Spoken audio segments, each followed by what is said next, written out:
अज़ल्लाना, जिन्होंने हमें गुमराह किया, मिनल जिन्न वल इंस, जिन्नों में से इंसानों में से, नजअलहुमा, हम उन्हें रौंद डालें, कुचल डालें, तहता अक़दामिना, अपने पाँव के नीचे, लियकूना मिनल अस्फलीन, ताकि वो हो जाए नीचे।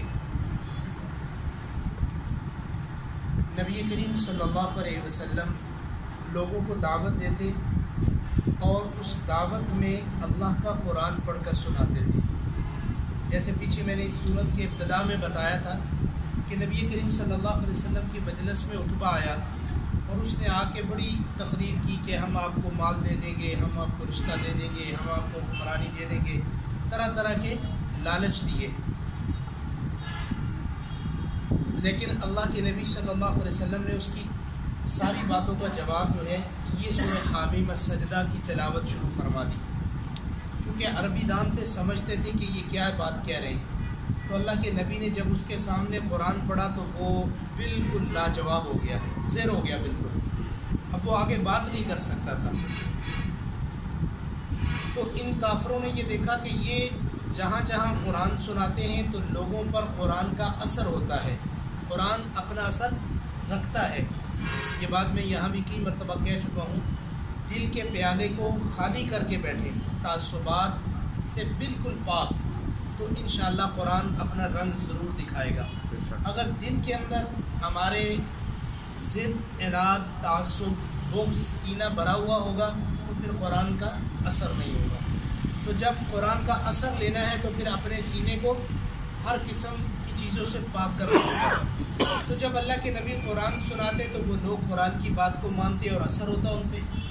तो अब इन काफरों ने क्या किया, इन काफरों ने ये कहा कि इन्होंने टोलियाँ और गिरोह बना दिए कि वो कहने लगे कि जहाँ भी ये कुरान करीम पढ़ना शुरू करें तो तुम वहाँ जाकर ये कहो कि ला तस्माऊ लिहादल कुरान, इस कुरान को मत सुनो, वल गौफी, और शोर मचाना शुरू कर दो। क्या करो?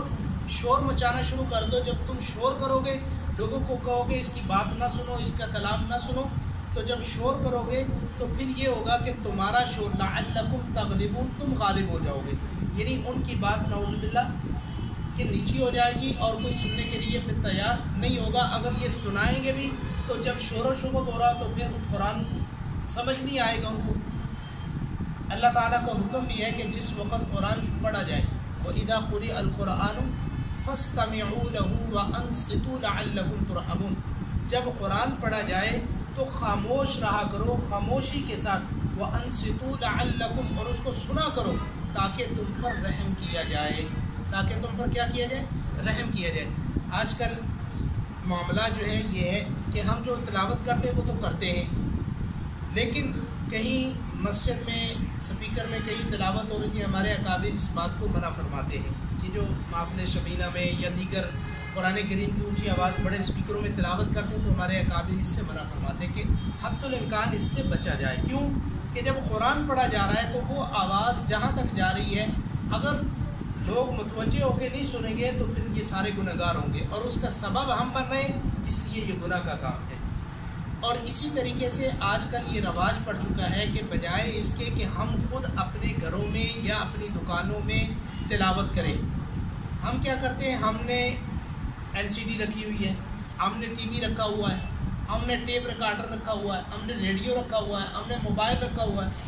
हम अब क्या करते हैं, सुबह सुबह जी मौलवी साहब बताते हैं सूरह यासीन से बरकत होती है, बजाय पढ़ने के हम मोबाइल में या TV में जैसे भी है उस सूरह यासीन को ऑन कर देते हैं और ऊंची आवाज़ से उसको लगा देते हैं। अब सूरह यासीन की तिलावत चल रही है, कुरान करीम की तिलावत चल रही है और हम अपने कामों के अंदर मशगूल हैं, या हम किसी गाह को डील कर रहे हैं, या हम दुकान की सफाई में मशगूल हो गए, या बातों के अंदर मशगूल हो गए। अब TV पढ़ रहा है, मोबाइल पढ़ रहा है और हम अपनी गप्पों के अंदर। ये वही तरीका आ गया जो काफरों का तरीका था। तो कुरान पढ़ा जाए तो तुम शोर करो, ये उसी में आता है। या तो कुरान लगाओ, जितनी देर लगाना है तो खुद तवज्जो से सुनो, अगर तवज्जो से नहीं सुन सकते तो उसको बंद कर दो। ये बरकत की बजाय गुनाह हो रहा है, ये मसला समझ लें। बरकत की बजाय क्या हो रहा है? गुनाह हो रहा है। जितनी देर भी लगाना है, चाहे 2 मिनट लगाओ, 3-5 मिनट है आपके पास, वो लगाओ, लेकिन उस दौरान में किसी के साथ बात न करो, یہ قرآن کریم کا حق ہے کہ قرآن کریم کو پوری توجہ کے ساتھ سننا، یہ اللہ تعالیٰ کا حکم ہے۔ اللہ نے حکمن فرمایا کہ قرآن جب پڑھا جائے تو تم خاموش رہا کرو، قرآن کو سنا کرو۔ اس لیے ہمارے اکابر نے نماز کے بعد، نماز کے اندر بھی جو قرآن کریم امام صاحب تلاوت کر رہے ہوتے ہیں تو اس وقت یہ حکم دیا کہ قرآن کریم کی آیت سے یہ استدلال ہے مسئلہ کہ جب امام پڑھ رہا ہو تو اس کے پیچھے خاموشی کے ساتھ کھڑا ہونا چاہیے تاکہ جو ہے تم پر رحم کیا جائے۔ تو بہرحال وہ کافر لوگ کیا کرتے کہ جہاں قرآن پڑھا جاتا، کہیں ابو جہل کھڑا ہوا، کہیں ابو لہب کھڑا ہوا، ابو جہل کھڑا ہو جاتا اور کہتا یہ تو میرا بھتیجا ہے۔ جب آپ صلی اللہ علیہ وسلم قرآن پڑھ رہے ہوتے تو وہ بھی خاموش رہتا، لیکن جب بات ختم کر لیتے تو اب یہ کہتا یہ تو میرا بھتیجا ہے اور میرا نام ابو الحکم ہے۔ ابو الحکم یعنی یوں سمجھے کہ وہ چیئرمین تھا، اور مسلمان تو اس کو ابو جہل کہتے ہیں، لیکن جو کافر لوگ تھے، مشرک تھے، وہ کہتے تھے ابو الحکم یعنی فیصلہ کرنے والا، سردار، تو چیئرمین تھا وہ۔ تو لوگوں کو اپنا تعارف کراتا کہ میں جناب چیئرمین ہوں اس علاقے کا، تو یہ میرا بھتیجا ہے، اس کی بات کو نعوذ باللہ نہ سننا اور اس پہ عمل نہ کرنا۔ اسی طرح ابو لہب کھڑا ہو جاتا، وہ کہتا کہ میرا نام عبد العزیٰ بن عبد المطلب ہے، تو عبد المطلب آپ کے دادا کا نام تھا، تو ان کو تو ساری دنیا اس وقت جانتی تھی کہ یہ کعبے کے متولی ہیں۔ تو جب وہ بات متوجہ کرتا تو لوگ آپ صلی اللہ علیہ وسلم کی بات کی طرف توجہ نہ دیتے۔ تو بہرحال وہ قرآن سے روکنے کی کوشش کرتے اور وہ کہتے کہ جناب یہ صحابی ہے اور یہ کاذب ہے نعوذ باللہ، جس طرح آج کل اہل حق کو کہہ دیتے کہ یہ وابی ہو گیا، اسی لیے بات کریں تو کیا کہتے ہیں وابی ہو گیا۔ پہلے زمانے میں کیا کہتے تھے یہ صحابی ہو گیا، وہ کہتے کہ اس نے باپ دادا کے دین کو چھوڑ دیا ہے تو یہ نیا دین لے کر آ گیا۔ بہرحال اللہ ہم سب کو دین حق کی سمجھ نصیب فرما دے۔ فَلَنُذِيقَنَّ الَّذِينَ كَفَرُوا، اللہ فرماتے کہ یہ لوگ جو قرآن کریم کی تلاوت ہوتے ہوئے شور و شغب کرتے ہیں، اس قرآن کریم کو سننے نہیں دیتے یا سنتے نہیں ہیں، ان لوگوں کو یہ ایسے کافر جو ہیں عذاباً شدیدہ، ان کے لیے سخت عذاب ہوگا۔ اگر تو قرآن کریم اس نیت کے ساتھ آپ شور و شغب کر رہے ہیں کہ جناب اس کی آواز کو کوئی نہ سنے تو پھر تو یہ کافر انسان ہو جاتا ہے، اور اگر آپ ویسے ہی باتوں میں لگے ہوئے قرآن نہیں سن رہے تو تب بھی آپ گنہگار ہیں۔ تو یہ کافر لوگ جو ہیں یہ اس طرح کا جو عمل کرتے ہیں، اس کے سبب اللہ فرماتے ہیں کہ عذاباً شدیدہ، سخت عذاب دیا جائے گا۔ وَلَنَجْزِيَنَّهُمْ، اور یہ بدلہ ہوگا ان کے لیے أَسْوَأَ الَّذِي، ان کے برے عمل کا، كَانُوا يَعْمَلُونَ، جو وہ کرتے تھے۔ یعنی یہ برے اعمال میں سے ایک عمل ہے قرآن کریم کے وقت شور کرنا اور اس کو صحیح توجہ کے ساتھ نہ سننا۔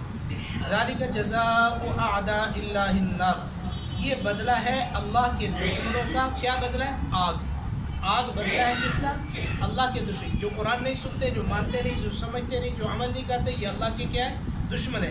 فرمایا کہ یہ لوگ ایسے ہیں کہ ان کو بدلہ دیا جائے گا آگ، اور وہ آگ کیا ہوگی؟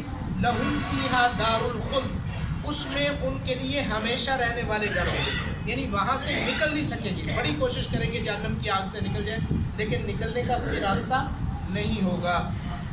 جزاء بما كانوا بآیاتنا یجحدون، بدلہ ہے اس چیز کا جو ہماری آیتوں کا انکار کرتے تھے۔ یہ بدلہ کس چیز کا ہے؟ ہماری آیتوں کا انکار۔ میں نے بتایا ایک ہے کہ سرے سے قرآن کو نہ ماننا، یہ تو کافر ہے پکا۔ یہ آدمی کون ہے؟ یہ پکا کافر۔ جو کہتا ہے میں قرآن کو نہیں مانتا وہ پکا کافر ہے۔ جو کہتا ہے قرآن کریم کی اس آیت کو نہیں مانتا وہ بھی پکا کافر ہے۔ ایک آیت کا، ایک حرف کا انکار کرنا بھی کفر میں داخل ہے۔ اور ایک آدمی قرآن کو صحیح مانتا تو ہے لیکن اپنی زندگی عملی طور پر اس سے خالی ہے، قرآن پہ عمل نہیں کرتا، تو گویا کہ یہ قرآن کو مانتے ہوئے قرآن پہ عمل نہیں کر رہا، تو یہ بھی گناہ کر رہا ہے۔ یہ بھی کیا کر رہا ہے؟ گناہ کر رہا ہے۔ اس لیے قرآن کریم کے احکامات کو سننے کا مطلب یہ ہے کہ ہم اس پہ حتی الامکان کوشش کریں عمل کرنے کی۔ اب دوسرا عمل کیا ہوگا ان کافر لوگوں کا؟ وقال الذین کفروا، کہا ان لوگوں نے، کہیں گے وہ لوگ جو کافر ہیں، کیا کہیں گے؟ ربنا، اے ہمارے رب، ارنا الذین، دکھا دے ہمیں وہ لوگ، اضلانا من الجن والانس، جنہوں نے ہمیں دنیا میں گمراہ کیا، وہ جنوں میں سے انسانوں میں سے، یعنی دنیا کے اندر جن کے ہم پیچھے چلتے تھے، جن کی ہم بات کو مانتے تھے، جن کی ہم اقتدا کرتے تھے، اور وہ لوگ ہمیں بتاتے تھے کہ ان کے پاس نہیں بیٹھنا، ان کے پیچھے نہیں جانا۔ اب وہ لوگ ہمیں حق راستے سے روکتے تھے اور طرح طرح کی مثالیں دیتے تھے۔ تو اے اللہ ہمیں آج وہ لوگ دکھا، وہ جنات میں سے یا انسانوں میں سے، اے اللہ ہمیں وہ دکھا۔ کیا کریں گے؟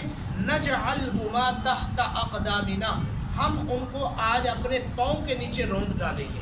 آپ اندازہ لگائیں، جن کو دنیا میں اپنے ہاتھوں پہ اٹھاتے تھے، बाबों को, दुनिया में जिन लीडरों को अपने हाथों पे उठाते थे और उनकी वजह से ये गुमराह हुए, क़यामत के दिन क्या कहेंगे? अल्लाह फरमाते हैं कि क़यामत के दिन कहेंगे कि या अल्लाह वो आज हमारे सामने कर, आज उन लोगों को क्या कर, हमें दिखा, हमारे सामने ला। उन लोगों को क्या करेंगे हम? नजअलहुमा तहता अक़दामिना, हम अपने पाँव के नीचे आज हम उनको कुचलेंगे, उनको रौंद डालेंगे।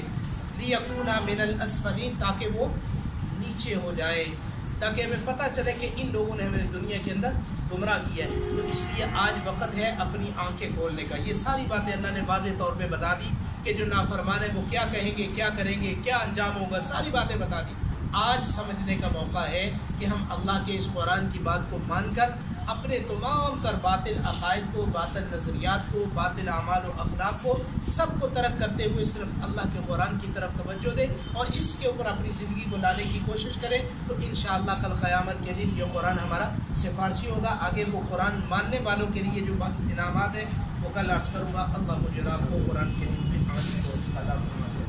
अल्हम्दुलिल्लाह रब्बिल आलमीन।